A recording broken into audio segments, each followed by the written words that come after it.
I want to share with you a little vignette kind of told from the perspective of a child. It says, my teacher said I was being disrespectful. She asked us what our favorite animal was, and I'd said fried chicken. She said I wasn't funny, but she couldn't have been right because everyone else in the class laughed. My parents told me always to be honest, and I am. Fried chicken is my favorite animal. I told my dad what happened, and he said my teacher was probably a member of PETA. He said they love animals very much. I do too, especially chicken, pork, and beef.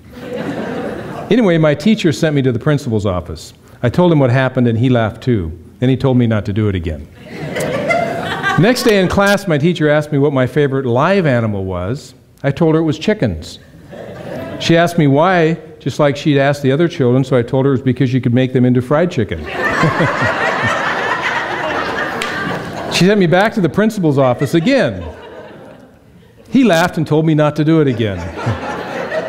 I don't understand. My parents taught me to be honest, but my teacher doesn't like it when I am. Today, my teacher asked us to tell her what famous person we admire most.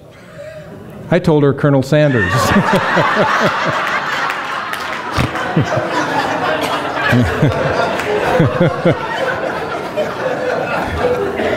She sent me to the principal's office again. This school stuff is really confusing.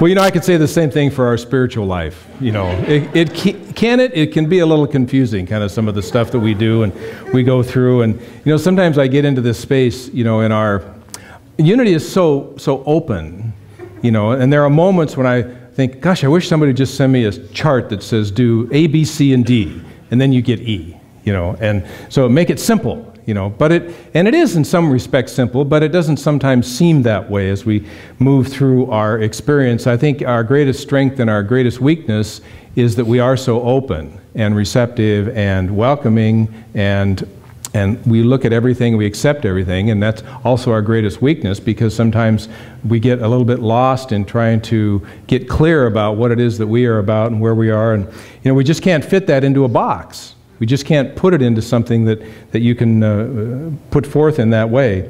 You know, I realize that part of my nature is that my entire life I have been that way. And you know, I make a terrible employee, you know, working 8 to 5, you know, that whole experience because of that. Because, you know, I would always be questioning things. And so knowing that early on, I chose the kinds of work where I could control my time and do the things I wanted, which is part of, you know, there's a price you pay for that, and that is that things are often unstable and uncertain, and so there's some give and take and a process that goes along with that. And I don't think that most of us here function very well in the context of a religious environment that's too restrictive. Otherwise, I don't think that you'd probably be here. And so what happens in that reality is that it puts upon us the responsibility to figure it out. We're sort of like spiritual detectives, and we're kind of going around looking for clues as to what works and what doesn't work and how it shows up in our life and what we're to do and not to do, and it leaves us with that opportunity. But it's also a responsibility, and the responsibility is that we enter the experience open and serious about what it is that we are doing, knowing that we are really creating and shaping the substance of our life experience, that we are really making our connection with Spirit in a very powerful and personal way, which I think is important. One of the things that had attracted me to this movement, to Unity, was the positive reality of the message, and the idea that we do create our own reality, and that we see the good in everyone and in everything, that God is good and that good exists in all of life, and we call that forth into being. And so we dance in the light of all good, that our experience is really dancing in the goodness of creation and the experience of creation. And we call it all good, and we revel in that goodness, and we call it forth. And so if you want a job, you manifest it, because God is so good that there is that perfect job out there waiting for you. If you want a relationship, you just affirm it into being. If you want money, you just speak the word and pay attention, and it will show up. It always does if we speak the word and we're confident in that word. If you want healing, you just know it is so.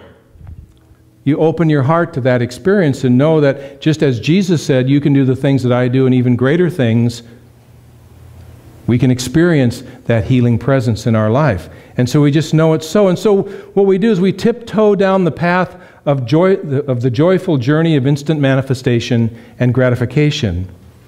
But we inevitably run into a big problem. And that is the shallow reality of magical manifestation is not where it is at. And the tragic, traumatic reality of our emptiness and superficial focus overwhelms our joyful journey through the garden of material good.